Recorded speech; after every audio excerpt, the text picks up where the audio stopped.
हरियाणा के सीएम मनोहर लाल खट्टर ने प्रदेश में बढ़ते हुए कोरोना मामलों पर अजीब बयान दिया है। मरने वालों की मौत के आंकड़े छिपाने के आरोप पर सीएम ने कहा कि हमको डेटा से नहीं खेलना है। सीएम ने कहा कि मौत कम है या ज्यादा है, इस विवाद में पड़ने से कुछ नहीं होगा। सीएम ने कहा कि जो मर गया है उसको वापस नहीं लाया जा सकता, शोर मचाने से कुछ नहीं होगा। आप लोगों को इस संकट की घड़ी में सरकार का सहयोग देना चाहिए। सीएम ने कहा कि हमारे हाथ में जितना है हम उतना कर रहे हैं। आप लोगों को ऐसे हंगामा नहीं करना चाहिए क्योंकि इससे कुछ हासिल नहीं होगा। जो मर चुका है उसे वापस नहीं लाया जा सकता।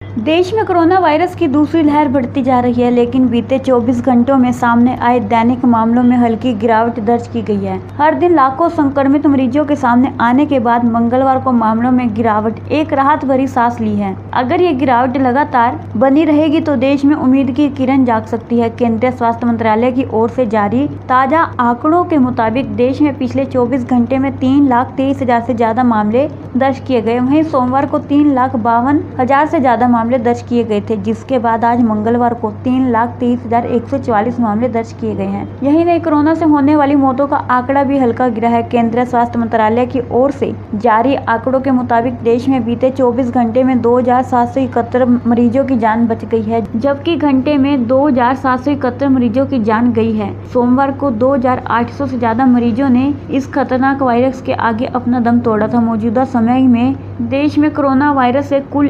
1,97,894 मरीजों की जान जा चुकी है। एक दिन में 3,23,000 से ज्यादा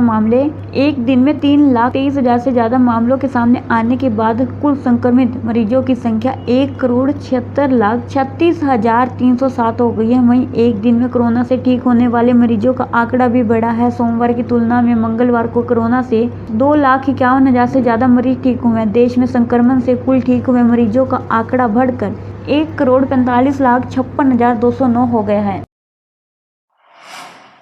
रोहतक में मंगलवार को एक रिटायर्ड फौजी ने आर्थिक तंगी के आगे हार मान ली। परिजनों के मुताबिक सुबह करीब 4 बजे अचानक गोली चलने की आवाज सुनी और सब लोग नींद से जागे और कमरे में खून से सने पड़े इस शख्स को आनन फानन में PGIMS पहुंचाया गया, लेकिन वहां डॉक्टर्स ने उसे मृत घोषित कर दिया। सूचना के बाद पुलिस ने आगे की कार्रवाई शुरू कर दी।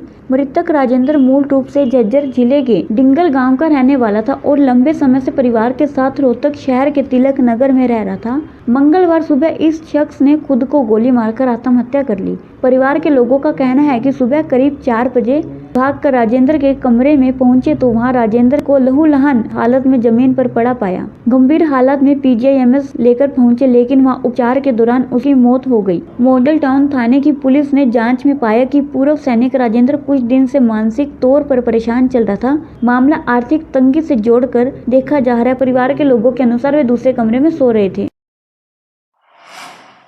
आप किसी व्हाट्सएप ग्रुप के एडमिन हैं तो यह खबर आपके काम की है। दरअसल बॉम्बे हाई कोर्ट की नागपुर पीठ ने कहा है कि किसी मेंबर के द्वारा अश्लील पोस्ट के लिए व्हाट्सएप ग्रुप का एडमिन जिम्मेदार नहीं होगा। ग्रुप एडमिन पर गलत या आपत्तिजनक पोस्ट के लिए आपराधिक कार्रवाई नहीं की जा सकती। कोर्ट का यह आदेश पिछले महीने आया था, लेकिन इसकी कॉपी 22 अप्रैल को उपलब्ध हुई। जस्टिस ZA हक और जस्टिस AB बोरकर की पीठ ने कहा है कि व्हाट्सएप के एडमिन के पास केवल ग्रुप के सदस्यों को जोड़ने या हटाने का अधिकार होता है और ग्रुप में डाली गई किसी पोस्ट या विषय वस्तु को कंट्रोल करने या उसे रोकने की क्षमता नहीं होती। कोर्ट ने एक व्हाट्सएप ग्रुप के एडमिन किशोर तरोने की याचिका पर यह आदेश सुनाया। तरोने पर आरोप था कि वे अपने व्हाट्सएप ग्रुप के उस मेंबर के खिलाफ कदम उठाने में नाकामयाब रहे जिसने ग्रुप में एक महिला सदस्य के खिलाफ अश्लील और अमर्यादित टिप्पणी की थी।